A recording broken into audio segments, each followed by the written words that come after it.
I want to talk to you today about distinctive favor. There's something God has put on you that causes you to be different. It's a favor that makes a distinction between you and those that don't honor God. The scripture talks about how you've been called out, set apart. You are a peculiar people. A better word, a different people. You're not ordinary. You're not like everyone else. You've been marked with a distinction. It says in Numbers that God's face will shine down on you and cause you to stand out. This distinctive favor causes you to prosper when others are struggling. You recover from a difficulty when others get stuck. You have protection when others face calamity. There's a marked difference. You have an advantage. You're not doing life just by yourself, just your strength, your talent, your connections. There is a force breathing behind you, guiding you, protecting you, favoring you. The Most High God has set you apart. He could have chosen anyone, but He handpicked you, called you out, said, that's one of mine. Right now, His face is shining down on you. Don't go through life thinking that you're average. You could never accomplish your dreams. Put your shoulders back. Hold your head up high. You're a part of the called out group. God has set you up for a distinctively favored life. That means for blessings that you didn't work for promotion that you didn't deserve, for houses that you didn't build, the scripture says, for vineyards that you didn't plant. It's not because of who you are, it's because of whose you are. You've been marked with favor. And when you realize this, you'll pray bold prayers. You'll dream big dreams. You'll expect things to happen for you that may not happen for others. When others are afraid and upset and worried, you'll be at peace knowing that you've been set apart, that there's a hedge around you that the enemy cannot cross. Distinctive favor. When the Israelites were in slavery, God told Moses to go tell Pharaoh to let the people go. Pharaoh wouldn't listen. He kept refusing him. God sent plague after plague on Pharaoh and his people. Their water supply was turned to blood. Millions of flies, swarms of locusts ate up their crops, destroyed their land, made their lives miserable. But what's interesting is the Israelites, some 2 million people, live right next door, but these plagues never affected them. At one point, there were hordes of frogs. Everywhere Pharaoh's people looked, frogs in their homes, frogs in their food, frogs in their bed. They were so frustrated, but on the Israeli side, there were no frogs. Life went on as usual. Pharaoh still wouldn't change his mind. God was about to send swarms of flies into their houses. But in Exodus chapter 8, God said to Pharaoh, I will deal differently with the land where my people live. No swarms of flies will be there. I will make a distinction between you and my people. Millions and millions of flies came into Pharaoh's palace, in all the houses. Flies so dense you couldn't see, couldn't eat, couldn't sleep. Their land was ruined by flies, but right next door, the Israelites had no flies. I can hear them saying, I'll let you borrow my fly swatter. We don't need it over here. Didn't make sense in the natural. It was the hand of God putting a distinction on His people. God has put that same distinction on you.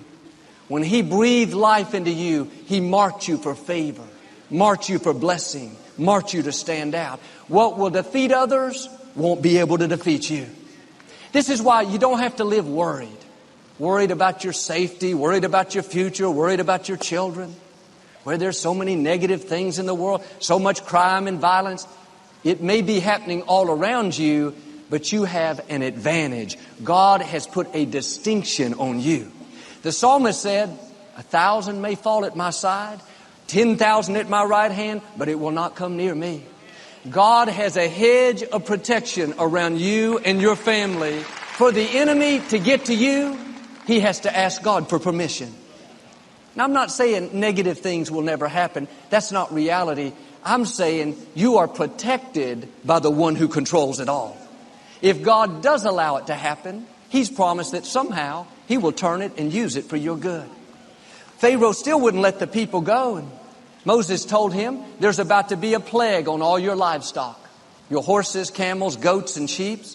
But again, like the first time, the scripture says God put a distinction on the livestock of the Israelites and the livestock of Pharaoh's people, so that not one animal of the Israelites died. Notice a distinction even on your property, your house, your car, your belongings. The next day, just like God said, all of their oppressors' livestock died, but not one animal belonging to the Israelites. And I'm sure some of Pharaoh's people thought, that's it. I'm going to the Israeli side. These frogs, flies, locusts, they're making my life miserable. They move over to their land, set up a temporary home, but everywhere they go, the plagues followed them. It wasn't where the Israelites were that kept them from the plagues. It was what was on them. The distinction, the favor, the blessing that comes from being a child of the Most High God. Friends, you and I have that same blessing. We may have things around us that could harm us, keep us from our dreams, bring us down. Stay in faith. There is a distinction on your life, on your property, on your children, on your career, on your health, put there by the Creator of the universe. Growing up, a friend of ours was a successful businessman. He owned thousands of acres of orange groves. One winter, it was predicted they were going to have a hard freeze. That was unusual in that part of the country. It never froze there. And he knew that would destroy all of his crops, cost him thousands of dollars. In the natural, there was nothing he could do. That's what all the circumstances said. But he understood this principle that God had put a distinction on his property, that God had a hedge around his business. And instead of being defeated, thinking, oh, great, bad luck this year, he went out and walked all around his orange groves and thanked God that they would live. Thanked Him that they wouldn't freeze, that he would have a harvest that year. When the other farmers that lived around him heard what he did, that he prayed for his trees, they thought he was so strange, so far out. They made fun, ridiculed him. The next day, the big freeze came in. Lasted a little over 24 hours.